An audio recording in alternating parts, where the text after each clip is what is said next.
सूरजमुखी की खेती की पूरी जानकारी। सूरजमुखी की खेती खरीफ, रब्बी एवं जायद तीनों ही मौसम में की जा सकती है, लेकिन खरीफ में इस पर अनेक रोगों एवं कीटों का प्रकोप होने के कारण फूल छोटे होते हैं तथा दाना कम पड़ता है। जायद में सूरजमुखी की अच्छी उपज प्राप्त होती है, इस कारण जायद में ही इसकी खेती ज्यादातर की जाती है। जलवायु और भूमि। सूरजमुखी की खेती के लिए किस प्रकार की जलवायु और भूमि की आवश्यकता पड़ती है?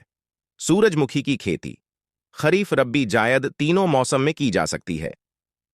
फसल पकते समय शुष्क जलवायु की अति आवश्यकता पड़ती है। सूरजमुखी की खेती अम्लीय एवं क्षारीय भूमि को छोड़कर सिंचित दशा वाली सभी प्रकार की भूमि में की जा सकती है, लेकिन दोमट भूमि सर्वोत्तम मानी जाती है। खेत की तैयारी। सूरजमुखी की फसल के लिए खेतों की तैयारी हमारे किसान भाई किस प्रकार करें? खेत की तैयारी में जायद के मौसम में प्राप्त नमी न होने पर खेत को पलेवा करके जुताई करनी चाहिए। एक जुताई मिट्टी पलटने वाले हल से तथा बाद में 2 से 3 जुताई देशी हल या कल्टीवेटर से करनी चाहिए। मिट्टी भुरभुरी कर लेना चाहिए जिससे कि नमी सुरक्षित बनी रह सके। बुवाई का समय। बुवाई का सही समय क्या है और किस विधि से ये बोए जाते हैं? जायद में सूरजमुखी की बुवाई का सर्वोत्तम समय फरवरी का दूसरा पखवाड़ा है। इस समय बुवाई करने पर मई के अंत पर जून के प्रथम सप्ताह तक फसल पक कर तैयार हो जाती है। यदि देर से बुवाई की जाती है तो पकाने पर बरसात शुरू हो जाती है और दानों का नुकसान हो जाता है। बुवाई लाइनों में हल के पीछे 4 से 5 सेंटीमीटर गहराई पर करनी चाहिए। लाइन से लाइन की दूरी 45 सेंटीमीटर तथा पौध से पौध की दूरी 15 से 20 सेंटीमीटर रखनी चाहिए। बीज की मात्रा। सूरजमुखी की बुवाई में प्रति हेक्टेयर बीज की कितनी मात्रा लगती है और इनका शोधन किस प्रकार करें? बीज की मात्रा अलग अलग पड़ती है, जैसे कि संकुल या सामान्य प्रजातियों में 12 से 15 किलोग्राम प्रति हेक्टेयर बीज लगता है और संकर प्रजातियों में 5 से 6 किलोग्राम प्रति हेक्टेयर बीज लगता है। यदि बीज की जमाव गुणवत्ता 70% से कम हो तो बीज की मात्रा बढ़ाकर बुवाई करना चाहिए। बीज को बुवाई से पहले 2 से 2.5 ग्राम थीरम प्रति किलोग्राम बीज को शोधित करना चाहिए। उर्वरक का प्रयोग। सूरजमुखी की फसल में उर्वरकों का प्रयोग कितनी मात्रा में करनी चाहिए और कब करना चाहिए?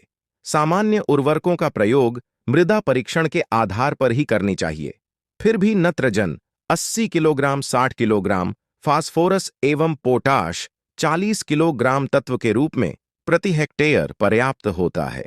नत्रजन की आधी मात्रा एवं फास्फोरस और पोटाश की पूरी मात्रा बुवाई के समय कुड़ों में प्रयोग करना चाहिए। इसका विशेष ध्यान देना चाहिए। शेष नत्रजन की मात्रा बुवाई के 25 या 30 दिन बाद ट्राइफोसीड के रूप में देना चाहिए। सिंचाई का समय। सूरजमुखी की फसल में सिंचाई कब और कैसे करनी चाहिए? पहली सिंचाई बुवाई के 20 से 25 दिन बाद हल्की या स्प्रिंकलर से करनी चाहिए। बाद में आवश्यकता अनुसार 10 से 15 दिन के अंतराल पर सिंचाई करते रहना चाहिए। कुल 5 या 6 सिंचाइयों की आवश्यकता पड़ती है।